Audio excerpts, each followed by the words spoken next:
The Last One to Speak by James Thomasos.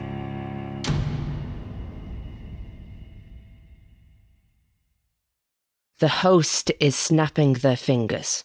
They are snapping at you. There you go, number 9. It's about time. What? What is that look? Did you think all of this would end simply because you passed out? Are you a child? Close your eyes and it all goes away, If you can't see me, I can't see you. Unbelievable. It really is true what they say about you. The game show host looks like a game show host. There's no other way to describe them. They look like somebody took every single game show host you've ever seen throughout your whole life, even in passing, and stitched them together to make this thing. Let me remind you, and the others here, that this is a game show. The most important part of what's left of your life is performance. Our commercial break is almost over, so put on your best face and smile for the cameras. There are no cameras around this stage, and there are no people in the audience stands. Just sheets and sheets of printer paper floating with unnerving stillness, 3 holes punched through each in a mockery of human countenance. If only to not see the not crowd for a moment, you venture a glance to your right, your co-stars for today's show. Number 4 and number 38 are both smiling frantically, eyes darting around for a camera that will not reveal itself. To the left, your co-star number 16 has not moved in a couple of broadcasts now. Back on air in 3, 2, 1...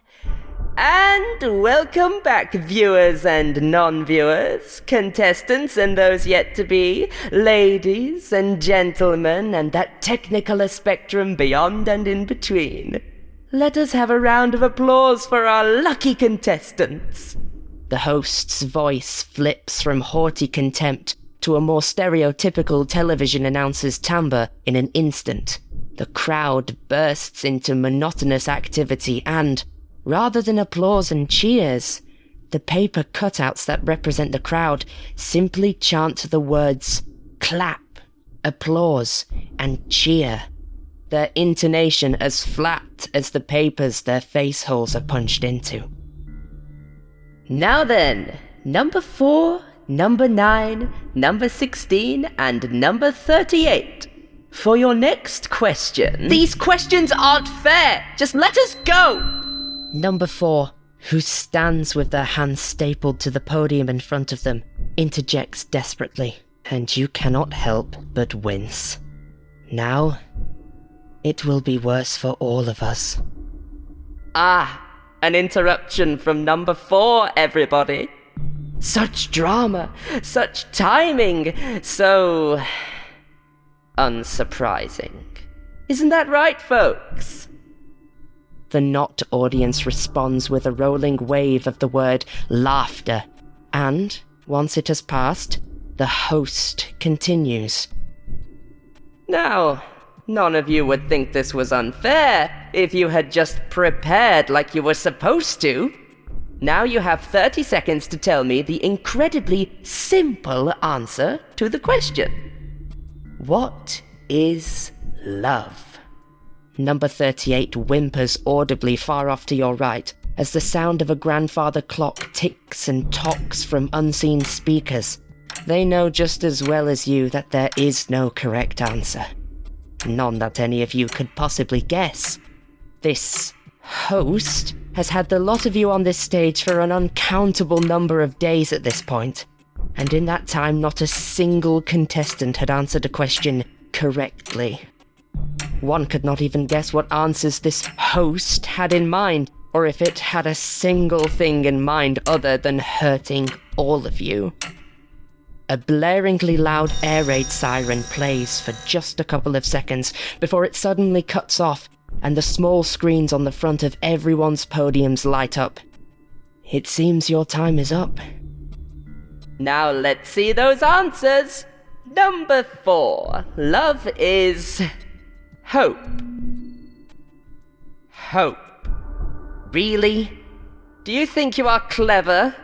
Milk a little bit of sympathy from the crowd? Was that the hope? Disgusting. Not even a smart play at virtue. Wrong! Next is number 9. Yes, you. Your answer?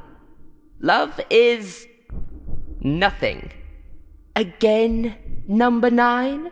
Only way to win is not to play, is that it? Well, this won't go your way, and we'll get back to you and your persistent lack of motivation in everything that you do. Moving on to number 16. It seems number 16 has stopped. Well, that's a shame. We'll remove them during the commercial break. Now then, number 38. Love is that feeling when you... Seriously!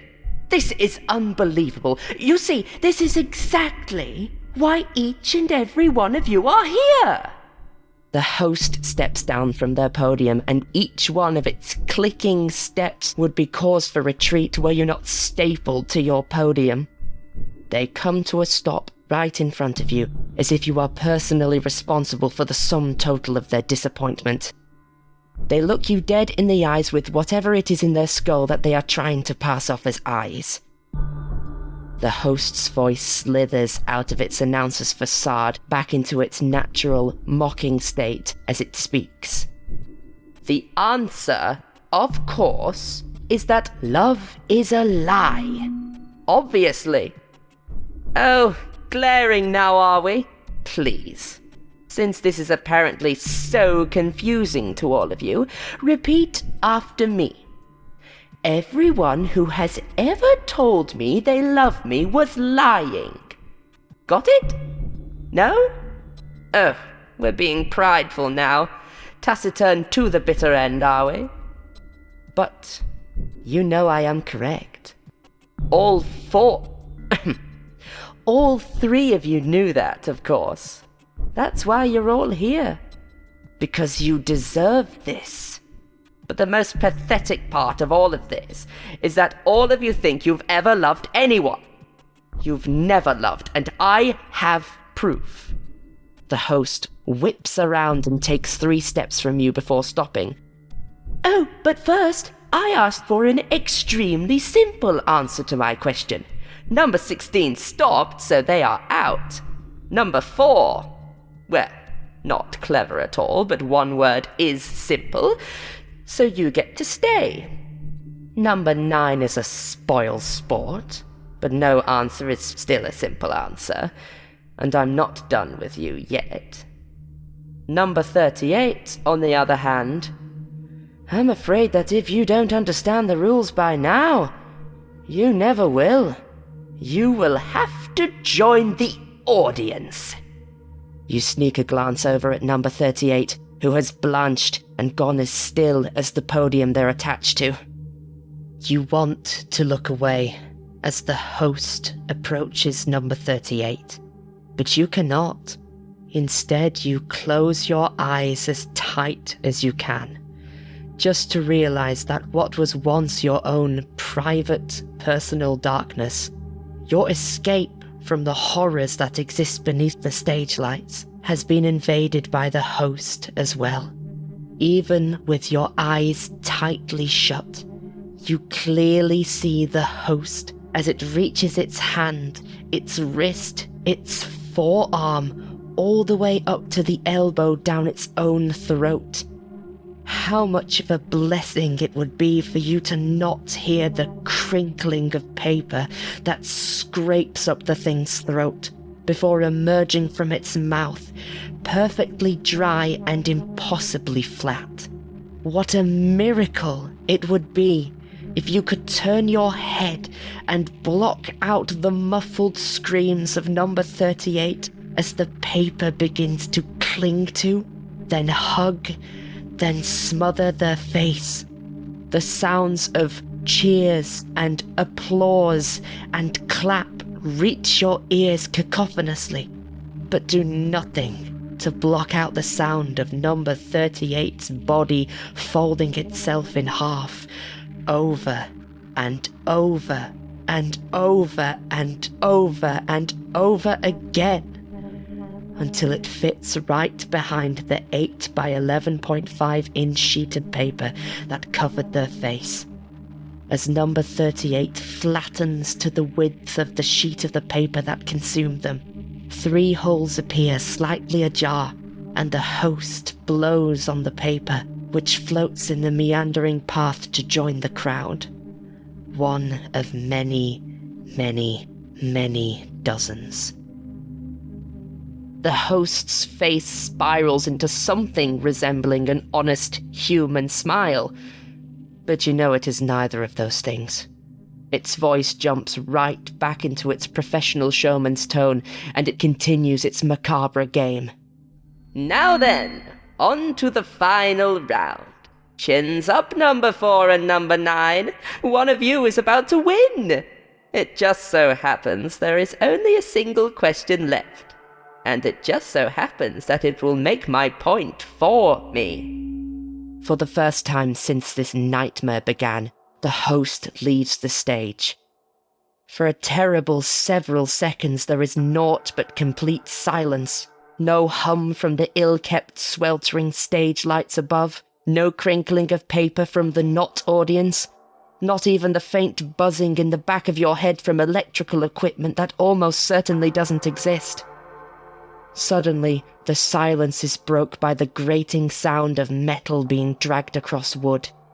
The host appears back in your line of sight and is casually dragging 2 metal folding chairs behind them.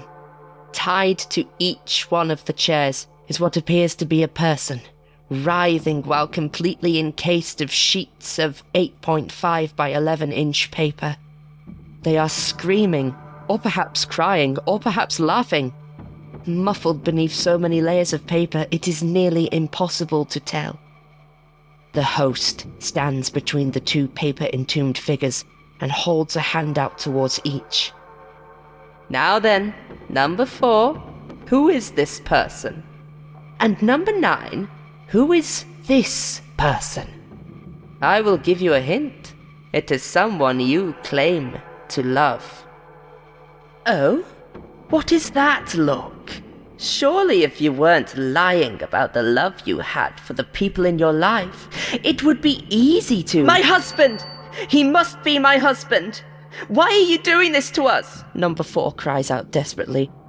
I don't understand. What is the point of all of— Number 4's indignation is cut off by a chuckle from the host and a glob of paper crawling up their throat and out of their mouth.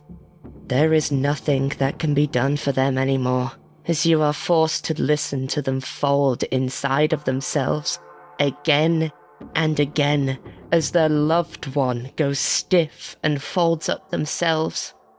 Both nascent, perforated sheets of paper join the crowd with naught but a rustle of paper. And now you are nearly alone on the stage. You, the host, and the person encased in paper that you are supposed to love. Well, here we are, number 9. It's just you now. The last one standing and the last one to speak. This has been quite the disappointing broadcast, if I do say so myself. So I want you to make this finale particularly exciting. Now don't rush like number 4. But don't take too much time either. I want you to really think this answer through. The host roughly yanks the struggling person wrapped in paper out of the chair they're tied to with a loud rip, then cradles what appears to be the head of the prisoner next to their own. Under any other circumstances, the embrace might look almost loving. The host speaks over muffled cries. With each statement, the friendly facade of the game show host fades, and what crawls into its voice is something that, more than anything else in the world, hates you. And you specifically. I want you to take your time, number 9. Now, just scowling at me isn't an option anymore. There is no one left but you. So I want you to really, truly imagine it. Close your eyes, number 9. Who is this person? Who is it you love more than anything? What's their name? What do they sound like? What do they smell like? What does it feel like to embrace them? What do they want out of life? When they speak, do you listen? Do you really listen? They claim to love you, you know, and I think they even believe that. Come now, you claim to love them too, so tell me, number 9, tell me their name, and tell them that you love them. If you answer correctly, and you really mean it, then you both get to go home. The host drags them right up to you. The view of the stage is nothing but the host's grotesque caricature of a face and the paper-encased cries of someone that is starting to sound very, very familiar to you. Tell me, number 9. The host chuckles softly before leaning in and whispering into your left ear. I'm waiting.